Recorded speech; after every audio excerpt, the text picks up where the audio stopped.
c'est donc Julie Potosniak. Je voulais intervenir sur un thème qui m'est apparu assez évident il y a quelques jours et qui regroupe plusieurs thèmes et que en fait je voudrais faire une espèce de métaphore avec mon métier de restauration de peinture. Donc en fait, comment dire, comme tout le monde, j'ai certains soucis de santé et il y a quelques jours, en fait, semaines, plus précisément, mon docteur m'a dit alors, voici, comment dire, d'autres possibilités, on pourrait plus analyser ceci, cette part de votre maladie et il va falloir faire une analyse complète. Et éventuellement, s'il y a besoin, après faire une opération, vu que les médicaments marchent plus ou moins bien, etc. S'il y a possibilité d'une opération, on peut faire une opération, il faut faire une analyse complète. Alors, il faut savoir que cette maladie, comment dire, je l'ai depuis quasiment 15 ans. 15 ans, quand même. Au bout de 15 ans, elle m'a dit que c'était obligatoire de commencer à faire ce genre de recherche finalement plus approfondie, de savoir le pourquoi du comment. Et tout d'un coup, je me suis dit, mais moi aussi je suis pas docteur des humains, mais je suis docteur des tableaux. Et je me suis dit, mais c'est quoi, c'est bizarre, moi les maladies des tableaux que je répare, c'est la première question qui me vient. Faire une analyse complète s'il y a besoin, évidemment, pas au bout de 15 ans, pas au bout d'avoir essayé peut-être 10 000 fois de restaurer cette déchirure de tableau ou de quelque chose comme ça. La déchirure tient pas et je recommence et au bout d'un moment je dis on va faire une analyse plus complète du tableau. Je pense que les clients de tableau se diraient c'est qui celle-là. Elle s'occupe de savoir d'une analyse complète de mon tableau, elle le répare en permanence et elle me fait dépenser de l'argent pour finalement, au bout de 15 ans se poser la question. Et en fait, m'est apparu en tête comme une espèce de petite histoire. Je me suis dit, bon voilà, je suis restauratrice, j'arrive chez un client, mettons un client avec des beaux tableaux, des très beaux tableaux, qui habite dans un château ancien qui est peut-être mal isolé, etc. J'arrive et dans une de ces pièces de ce château, il y a une peinture sur toile, on va dire, une huile sur toile, qui est dans une des pièces de ce château, une pièce où il semble faire un petit peu froid, on est venu, donc j'amène mon petit hygronomètre pour mesurer l'hygrométrie et la température dans cette pièce. Je vérifie, je me rends compte que selon les endroits de la pièce, il y a plus ou moins d'humidité, selon les endroits de la pièce, il fait plus ou moins froid, selon où est accroché, sur quel mur est accroché ce tableau, forcément le mur peut-être est froid ou chaud, ou il y a un radiateur en dessous, ou des choses comme ça, et je vais dire, première chose, je vais dire évidemment, donc votre tableau ici, par exemple, il y a des écailles de peinture qui sont en train de tomber, il va falloir que je refixe la couche picturale sur la toile, mais première chose, évidemment, il va falloir faire une restauration même complète pour vraiment pouvoir, dans ce genre de tableau, avec par exemple des écaillages, donc de la peinture qui tombe, il va falloir faire vraiment une restauration de l'ensemble, bien vérifier que la toile est en bon état, le support, la couche picturale, le vernis, tout ça, pour vraiment être sûr que le tableau va être ensuite remis évidemment en état. Mais première chose, qu'on apprend d'abord quand on étudie la restauration d'œuvres d'art, première chose, la déontologie. Déontologie première, il y a une charte de l'UNESCO, je ne sais plus de quand elle date, qui parle de justement un peu des codes de déontologie du restaurateur, de ce qu'il peut faire, pas faire, une espèce de... comme tout ce qui est serment d'Hippocrate, par exemple, pour les médecins, là, ça va être le même style, mais pour des docteurs de tableau, quoi, hein, donc les restaurateurs.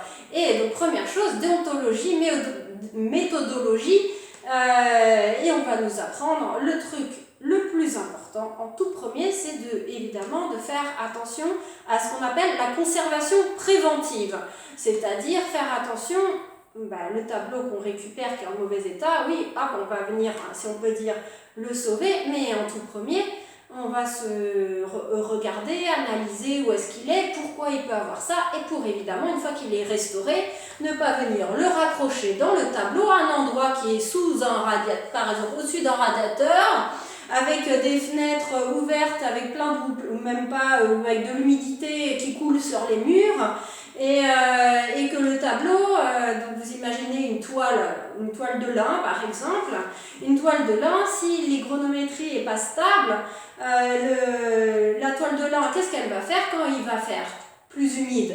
Elle va gonfler. Quand il va faire plus sec ou plus chaud, elle va rétrécir, gonfler, rétrécir, gonfler, rétrécir, gonfler, rétrécir. Vous imaginez bien que la couche picturale qui, elle, est un peu plus stable, on va dire, un peu plus que ça, ou en tout cas qui va varier différemment que le matériau toile. En dessous, ça bouge microscopiquement, mais ça suffit de quelques micromètres pour que ça fasse des gros dégâts, et la couche picturale qui est dessus, elle va faire crac, elle va au bout d'un moment craquer. Évidemment, donc si je reviens, moi, je recolle le tableau, je le donne au propriétaire et il le raccroche au même endroit, au-dessus du radiateur, sur un mur humide ou je sais pas quoi. Évidemment que le tableau, dans quelques années, qu'est-ce qui va se passer? Eh ben, il va recraquer. Peut-être même pire que la dernière fois, parce qu'à force, les matériaux s'usent avec ces variations, s'usent, et ce qui va se passer, c'est que le tableau va de plus en plus se dégrader, et je pourrais revenir à chaque fois à restaurer le tableau, etc. Comme en fait certains médecins des humains donnent des médicaments pour essayer de cacher, si on peut dire, cacher avec, comment on dit déjà, c'est l'arbre qui cache la forêt, il y a une expression comme ça, d'essayer de cacher ou d'atténuer ou de je sais pas quoi le problème, mais finalement sans jamais soigner. Et la première chose qu'on nous dit dans ces codes de déontologie, c'est de faire attention évidemment aussi aux matériaux qu'on utilise, pour que les matériaux qu'on utilise en plus dans les conditions où ils vont être réaccrochés, ça soit compatible. Donc il y a des histoires de compatibilité, il y a même des histoires de réversibilité où on doit utiliser des choses qui soient réversibles pour pas abîmer l'œuvre originale, etc. Il y a toute une déontologie assez compliquée, et moi je me dis, mais bon, alors au bout de 15 ans, on fait une analyse plus poussée, très bien, super, génial, je prends, je serais contente d'en savoir plus. Mais pourquoi on n'a pas fait ça plus tôt? Et puis en plus, dès le départ, comment dire, la maladie en question, les docteurs m'avaient dit, ça se déclenche comme ça des fois tout d'un coup. En général, c'est le stress. D'accord, bon, comme le stress de la couche picturale et de la toile qui gonfle, craque, c'est du stress aussi, on appelle ça du stress d'ailleurs en physique, pour décrire ce genre de dégradation sur les tableaux. Et ouais, c'est du stress, d'accord. Alors le stress, on met la poussière sous le tapis, pas de stress, hop, médicaments, prenez les médicaments, machin, etc. Poussière sous le tapis, etc. Bon. Donc bon, ce que je dirais, évidemment, en ramenant le tableau à ce propriétaire dans ce château, c'est voilà, votre tableau est restauré, mais première chose, changez-le de pièce, ne l'accrochez plus dans cette pièce, ou sinon occupez-vous peut-être de changer ce radiateur, soit de place, soit de type de chauffage, Faites attention que votre pièce ou votre château soit isolé. Si vous remettez ce tableau à cet endroit-là, je vous donne des conseils de conservation préventive.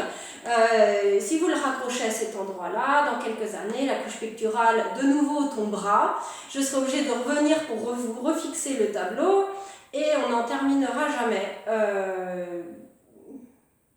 Chose en fait qui est bête dans notre métier, c'est comme je dirais, tous les restaurateurs qui m'écouteront diront bah évidemment, mais en fait pour la médecine humaine, c'est pas si tout le temps évident. D'ailleurs, on le voit, par exemple, quelqu'un qui va avoir un cancer des poumons, oui, il a été fumeur. Bon, bah il a été fumeur.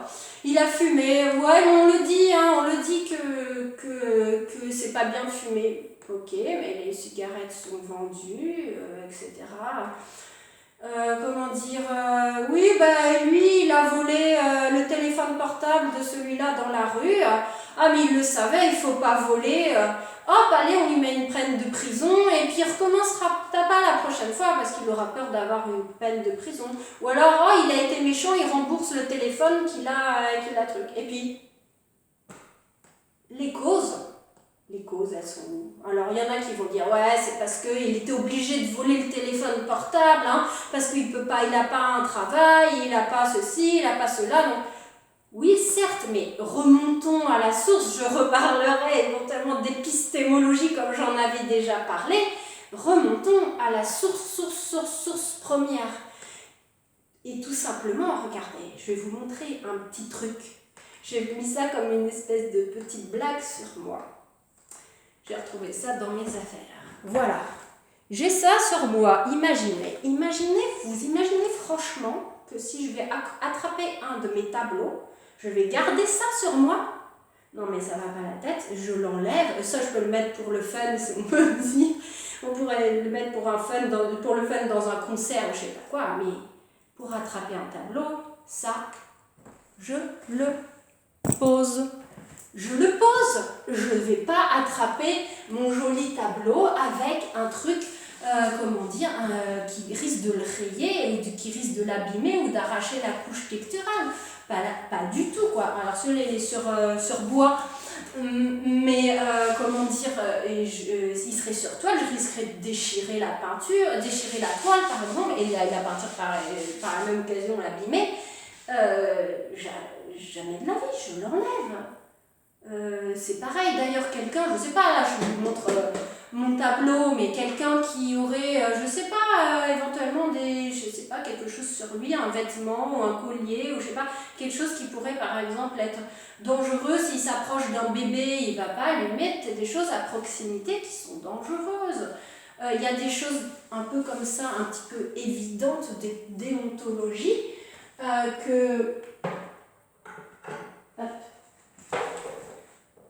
des choses évidentes de déontologie bête, enfin toute bête et simple logique basique qu'on utilise en permanence en fait, même des fois sans y réfléchir, et pour certains métiers d'autant plus.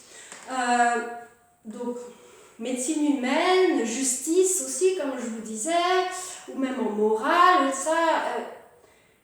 Après, on va dire, mais oui, mais on a le droit de vendre des cigarettes et d'en acheter, par exemple.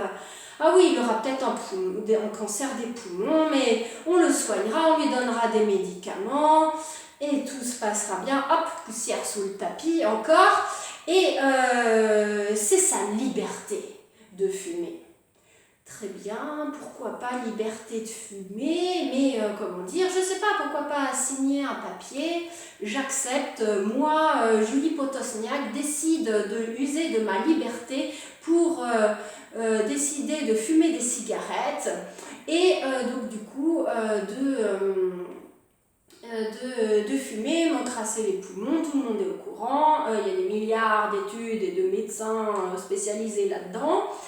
Je décide de me nuire à ma santé en toute liberté, c'est ma liberté, je l'exerce, très bien. Poum, signé, poum, je suis libre, mais je ne suis pas forcément libre de me faire soigner. Il y a des maladies qu'on ne choisit pas et qu'on ne désire pas, qui peuvent être des fois très difficiles. Et c'est d'ailleurs pareil que, si on peut dire, les tableaux, des fois, hein, oui, d'ailleurs ils ne choisissent pas, on les accroche sur des murs, pas forcément à des endroits, des bons endroits, enfin bon bref. Et donc à ce moment-là, enfin excusez-moi, mais la liberté pour moi n'est pas une espèce de genre, oh, la liberté, tu attaques la liberté, tu donnes des conseils, pour qui te prends-tu, t'es une érudite. Ah oui, pardon, excusez-moi, j'ai étudié la restauration de peinture, c'est mal, qu'est-ce que c'est mal, désolée, par contre je m'éclate tous les jours à mon atelier, désolée pour vous, hein, bon.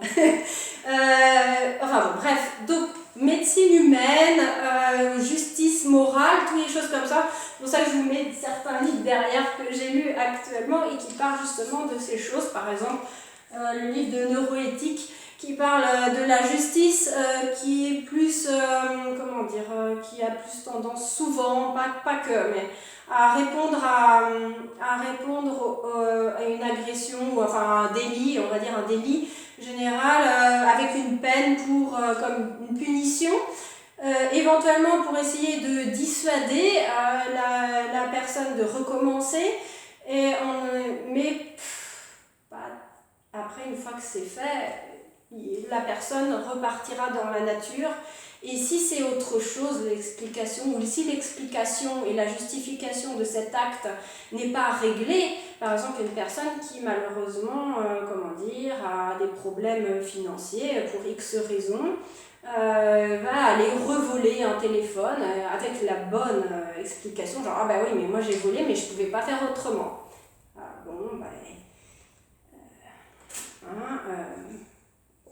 bref, le libre arbitre, hein, toujours en question, mais bon, comment dire, là, à ce moment-là, ça résoudra rien, ça recommencera éternellement, voilà, la poussière sous le tapis, je disais, ça recommencera, et je me disais, mais bon, mon métier me plaît, est merveilleux, et cette déontologie, justement, je la trouve merveilleuse, mais pourquoi on ne l'applique pas aussi à d'autres domaines comme ça, au domaine de médecine des humains, des fois elle est appliquée, hein, évidemment, mais plus, je dirais, pourquoi pas plus? Et justement, je voulais faire la comparaison, si certains m'auront écouté jusqu'ici, je voulais évidemment vous faire la comparaison avec actuellement, comme vous savez, je suis à Prague, et je suis obligée de porter ça dans la rue. Qu'est-ce que ça m'amuse, vraiment. Déjà, je porte ça à l'atelier pour le masque à savon pour me protéger. En plus, dans la rue, je porte ça. Quelle horreur, etc. Ouais, c'est pas fun. Ça m'amuse pas. Des fois, je respire pas bien dedans parce que je trouve que c'est désagréable, etc. Mais est-ce que c'est pas de la prévention ? On n'est même pas sûr d'ailleurs, on n'est même pas sûr que ce tableau qui retourne dans ce château, c'est vraiment le radiateur qui l'abîme, ou l'eau qui coule sur le mur. On n'est pas sûr, mais par principe de précaution, on va dire au propriétaire, votre tableau, changez-le de place, changez votre radiateur, changez votre isolation, etc. On va le dire, l'écrire noir sur blanc, des principes de précaution, de prévention.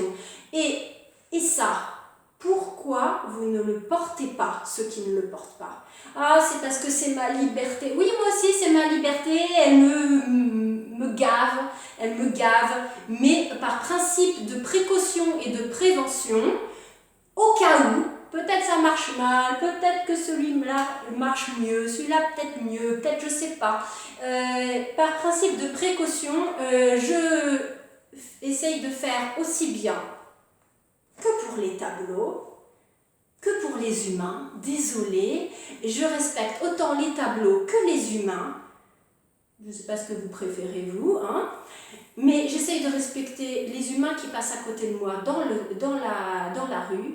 Et quand il y a quelqu'un qui arrive à proximité, même si je l'ai mis un petit peu comme ça quand j'étais toute seule, je sais pas, dans le parc, je le remets sur mon nez pour pas lui respirer éventuellement quelques gouttelettes dans son visage ou autour de moi, je ne sais pas comment ça marche. Par principe de précaution, de prévention, j'ai décidé de le porter. Est-ce que c'est si difficile que ça de penser déontologie, respect de l'autre, principe de précaution, etc. Ou est-ce que vous ne penseriez pas par hasard que ça serait peut-être bien, plutôt que de dire c'est la liberté des parents aussi, à la liberté des parents de décider comment ils élèvent leur enfant. Ah ben, s'ils l'ont élevé mal et que ce garçon est devenu un violeur, par exemple, ou cette fille est devenue une criminelle, peut-être qui a assassiné sa copine de classe, je dis n'importe quoi, ce qui me passe par la tête, les parents auraient eu la liberté de l'élever comme ils voulaient. C'est bien, liberté, et puis après, ça bousille des choses. Ben, écoutez, moi je préfère la déontologie de l'UNESCO pour les tableaux, et j'espère que vous l'appliquerez pour les êtres humains. Voilà, bonne journée, c'était le coucou des gens qui aiment bien l'érudition, et dommage pour les autres, mais si vous voulez des conseils de bibliographie là-dessus, je vous en donne plein. Au revoir.